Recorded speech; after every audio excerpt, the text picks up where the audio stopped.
बिस्मिल्लाहिर्रहमानिर्रहीम अस्सलाम वालेकुम। Welcome back to my YouTube channel. I hope आप सब खैर खैरियत से होंगे। तो जी मैं बनाने लगी हूँ मीठी टिकिया।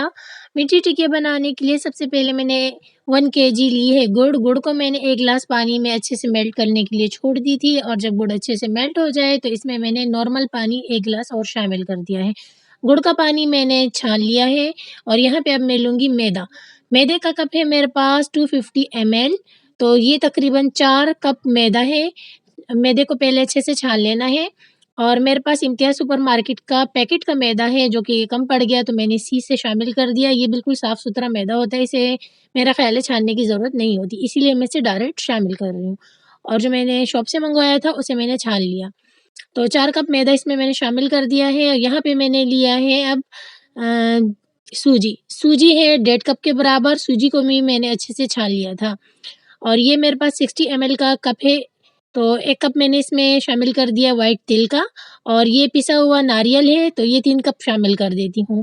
खैर, तिल और पिसा हुआ खोपरा जो है नारियल या कोई भी ड्राई फ्रूट आप अपने हिसाब से कम या ज़्यादा शामिल कर सकते हैं। खाने के सोडा मैंने इसमें शामिल किया हाफ़ टी स्पून, और अब इसमें जाएगा देसी घी। तो देसी घी जो है ना वो रूम टेम्परेचर पे मेल्ट होना चाहिए। तो ये देख सकते हैं, ये इसमें मैं शामिल कर रही हूँ तकरीबन 5 से 6 टेबल स्पून।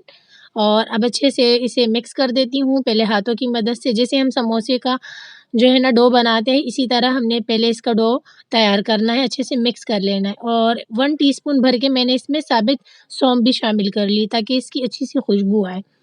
इस तरह अच्छे से हमने इसे पहले मिक्स किया, और अब जो है ना गुड़ वाला पानी इसमें थोड़ा-थोड़ा करके मैं शामिल करूँगी, और इसे आटे की तरह गूँध लूँगी। जिस तरह हम नॉर्मल आटा गूँधते हैं ना घर में, इसी तरह इसे गूँधना है। इसे बहुत ज़्यादा सख्त भी नहीं गूँधना, और बहुत ज़्यादा नॉर्मल जो है ना सॉफ्ट भी नहीं गूँधना, बल्कि थोड़ा-सा हल्का-सा इसे सख्त गूँधना है, लेकिन बहुत ज़्यादा भी नहीं। तो आप देख सकते हैं, अब मैं इसे गूँध लेती हूँ अच्छे से। ये देखें, जब इसे अच्छे से गूँध लेना है, तकरीबन 10 मिनट लगते हैं इसे गूँधने में। और जब ये रेडी हो जाए इस तरीके से, तो ये खुद ही बर्तन छोड़ देता है। इसमें ज़्यादा और घी वग़ैरह ये पानी डालने की ज़रूरत नहीं होती। गूँधने से ही ये बर्तन खुद छोड़ देता है। अब इसके ऊपर जो है ना मैं हल्का-सा तेल लगा लेती हूँ, ताकि इस पे कोई पापड़ी वग़ैरह ना बने। 1 घंटे रेस्ट के लिए इसे मैं छोड़ देती हूँ।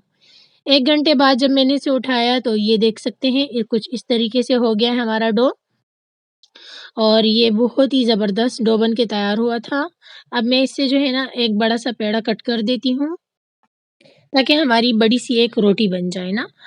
और बड़ी-सी रोटी हम इसे बना लेंगे, और उसके बाद अपनी मर्ज़ी का कोई भी हम आपके पास कोई कटर हो तो उसे आप कटिंग कर सकते हैं।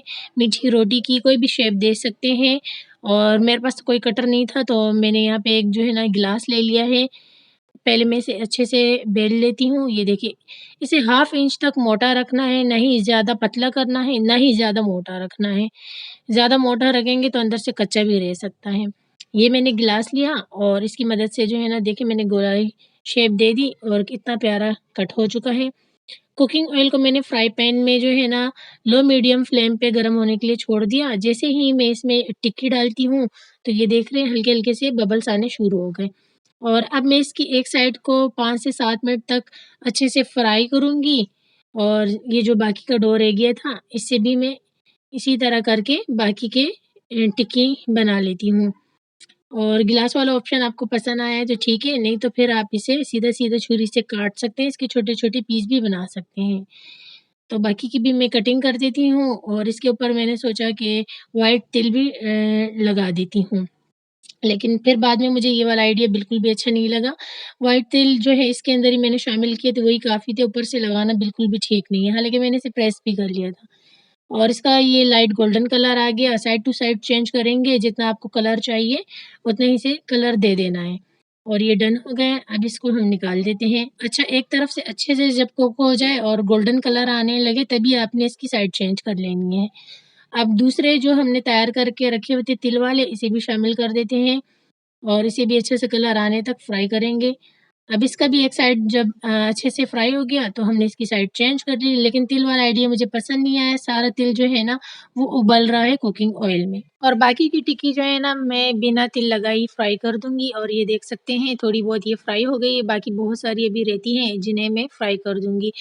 तो इंशाल्लाह सुबह जो है ना इसे बच्चों में भी बाँट देंगे और इसे 1 से 2 घंटे के लिए इस तरह खुले छाबड़ी वग़ैरह में छोड़ देते हैं ताकि दोनों साइड से अच्छी सी हवा लगे और जब ये ठंडे हो जाते हैं तो खाने में बहुत ज़्यादा मज़ेदार लगती हैं।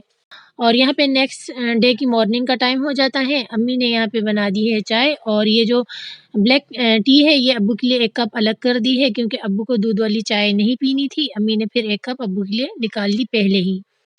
और यहाँ पे अम्मी जो है ना अब नाश्ता तैयार करेंगी तो थोड़ा टाइम लगेगा क्योंकि ऑमलेट भी बनाना है तो मैं चलती हूँ वापस रूम में और जब अम्मी यहाँ से फ्री हो जाएँगी किचन से फिर अम्मी मुझे आवाज़ देंगी तो मैं आ जाऊँगी पराठे बनाने के लिए किचन में। यहाँ हया और बेबी दोनों बैठे हुए हैं। तो जी फिर आधे घंटे बाद अम्मी ने मुझे बुला लिया और ये एक ऑमलेट हमारे लिए भी बना दिया है अम्मी ने और अब मैं बनाने लगी हूँ पराठे। पराठे बनाने के लिए सबसे पहले हमने तवे को गरम कर लेना है और उसके बाद जो है ना आटे की डो बना लेने हैं मतलब पेड़े बना लेने हैं और पेड़ा मैं कुछ इस तरीके से बनाती हूँ, कुकिंग ऑयल भी लगा लेती हूँ। आपने इस तरीके से नहीं करने, आपने कुकिंग ऑयल को पहले किसी बर्तन में निकाल देना है। तो ख़ैर मेरा थोड़ा एक्सपीरियंस हो गया इसलिए मुझसे कुकिंग ऑयल नहीं गिरता माशाल्लाह से। वैसे आप लोगों ने किसी बर्तन में पहले निकाल लेना है, उसी से जो है ना हाथ को टच करके पेड़े में लगा लेना है, ऐसे ज़्यादा आसानी होती है। और यहाँ पे तकरीबन 4 पेड़े मैं बना लूँगी और उससे फिर प्यारे और मज़ेदार से जो है ना मैं बनाऊँगी पराठे। तो आज मैंने पराठे कुकिंग ऑयल में बनाए, फिर बाद में मुझे याद आया कि हाय अल्लाह! मैंने कल बनाया था, देसी घी निकाला था। तो फिर मुझे देसी घी के पराठे तो बहुत ही ज़्यादा पसंद हैं। तो किसी ने मुझसे कहा था कि आप जो है ना पराठे बहुत बड़े बनाती है, तो देखिए मैंने आपके लिए आज छोटा-सा पराठा बना लिया, ज़्यादा छोटा भी नहीं बनाया, नॉर्मल से ही पराठा बनाया है। मेरे हाथ के हिसाब से आप देख सकते हैं तो ये इतना बड़ा नहीं है क्योंकि मेरे हाथ भी तो नॉर्मल ही है, ज़्यादा बड़े भी नहीं है। तो ये शायद हमारा तवा ही नॉर्मल है ना, ज़्यादा बड़ा भी नहीं है, इसलिए ये पराठे बड़े लगते हैं। तो यहाँ पे फिर मैंने देसी घी में जो है ना पराठे को फ्राई कर लिए थे, ये देखें और माशाल्लाह से इतनी प्यारी खुशबू आ रही थी देसी घी की और पराठे भी बहुत ही मज़ेदार बन के तैयार हुए थे ना। और ये मेरी यूट्यूब फैमिली के लिए पराठे तो आप लोग भी इस तरह के बना के खाइए और जो है ना मज़ा आ जाएगा आप लोगों को। आप लोग को मैं याद आ जाऊँगी कि जो है ना ईमान फ़ातिमा इतने मज़े के पराठे बनाती हैं। तो ख़ैर अब यहाँ पे जो है ना इसी तरह करके बाकी के पराठे भी मैंने तैयार कर लिए थे और यहाँ पे रात वाली टिक्की है ये देखें और बाकी हम लोगों ने जो है ना भाई को दे दिए थे बाँटने के लिए और इसके बाद जो है ना ये वाले जो आलू हैं इसको फ्राई करेगी हया। हया ने कहा कि मैं जो है ना फ्राइज़ बना लेती हूँ क्योंकि हम इतना लेट नाश्ता करते हैं और फिर लंच नहीं करते। तो आज जो है ना मैं फ्राइज़ भी बना लेती हूँ। नमक डाला, 2 हरी मिर्चें डाली और सालन का मसाला डाल दिया। थोड़ा-सा कुकिंग ऑयल ही शामिल किया था। अब इसे अच्छे से कर लेगी फ्राई और इसे फिर हम लोग खाएँगे पराठे के साथ। ये रहे हमारे फ्राइज़ रेडी हो गए। कितना प्यारा कलर आया है इसका और ये सॉफ्ट भी हैं। तो यहाँ पे ऑमलेट भी तैयार हो गया, तो इंशाल्लाह हमारा प्रॉपर नाश्ता होगा आज ज़बरदस्त वाला। और फिर यहाँ पे कुकर में चने रखे थे, इसे भी बॉयल करने के लिए छोड़ दिए ताकि हैंड टू हैंड ये काम भी फिनिश हो जाए। और नाश्ता करने के बाद फिर काफ़ी देर बाद जब अज़ानें हुई, ज़ोहर का टाइम हो चुका था, ज़ोहर की नमाज़ मैंने पढ़ ली और आप सबको अपनी दुआओं में याद रखा और आप लोग भी प्लीज़ मुझे अपनी दुआओं में याद रखा करें। किसी ने मुझे दुआ दी थी कि अल्लाह पाक अब तीनों बहनों का नसीब अच्छा करे, आमीन सुम्मा आमीन। तो अल्लाह पाक आपका नसीब भी बहुत अच्छा करे मेरी सिस्टर, आपने इतनी प्यारी दुआ दी मुझे। और डेली की तरह यहाँ ज़ोया के लिए बर्तन पड़े हुए हैं कि ज़ोया आ जाओ और हमें वॉश कर दो। तो नमाज़ पढ़ने के बाद जो है ना मुझे प्यास लग गई और मैं पानी पीने के लिए आ गई हूँ अपने रॉयल कुकर कूलर के पास। और भाई बाहर से आ गए थे और जो है ना हमारे लेकर आए थे बीफ। बीफ ले आज इंशाल्लाह घर पे बीफ बनेगा। तो गैस का इतना ज़्यादा इश्यू होता है और लाइट का भी इतना इश्यू होता है हमारे घर पे कि हमारे सारे काम जो है ना गैस के बिना और लाइट के बिना चलते ही नहीं है। जब गैस आती है तो देर-सवेर हो जाती है और जब लाइट नहीं होती तो पानी नहीं आता तो बर्तन धोने में भी देर-सवेर हो जाती है। मतलब सिस्टम बहुत आउट हो चुका है। लाइट के बिना और गैस के बिना कोई गुज़ारा नहीं है और मैं यहाँ पे आ गई हूँ एक टिक्की लेने के लिए और ये टिक्की से मैंने ही चक लगाया था। अब मेरा दिल चाह रहा था खाने को, तो मैंने सोचा तोड़ के भी दिखा दूँ। ये देखिए अंदर से माशाल्लाह कितनी मज़ेदार बनी है, जली-जली सी बनी हुई है। तो लुक में ही आप लोग को लग रहा होगा कि ये बहुत ही मज़े की बन के तैयार हुई थी। इस रेसिपी को आप लोग ज़रूर ट्राई करिएगा और इंशाल्लाह बहुत ही आप लोगों से जो है ना मज़ेदार टिक्की बन के तैयार होगी। और मेरी बेबी जो है ना इसे कुछ भी दो ये तो खाती नहीं है। जब मैंने बेबी से कहा ये ले लो, बेबी ने पहले हाथ आगे किया और फिर जो है ना फेंक दिया कि नहीं मैंने नहीं खानी। इसे तो कुछ भी नहीं खाना होता। पता नहीं क्या बनेगा इसका। तो अब जो है ना ये देखिए मैं आ चुकी हूँ शीशे के पास और चलो ये सारी की सारी टिक्की मैं ही खा जाती हूँ। और अम्मी ने मुझसे कहा कि अब्बू का एक सूट प्रेस कर दो क्योंकि मेरे अब्बू जो है ना चाय पी रहे थे, तो मेरे अब्बू के हाथ थोड़े काँपते हैं तो अब्बू से चाय गिर गई थी कपड़ों पे। तो फिर यहाँ पे मैंने अब्बू के लिए ड्रेस उठाया और अब्बू का जो है ना सूट अब मैं आयरन कर रही हूँ।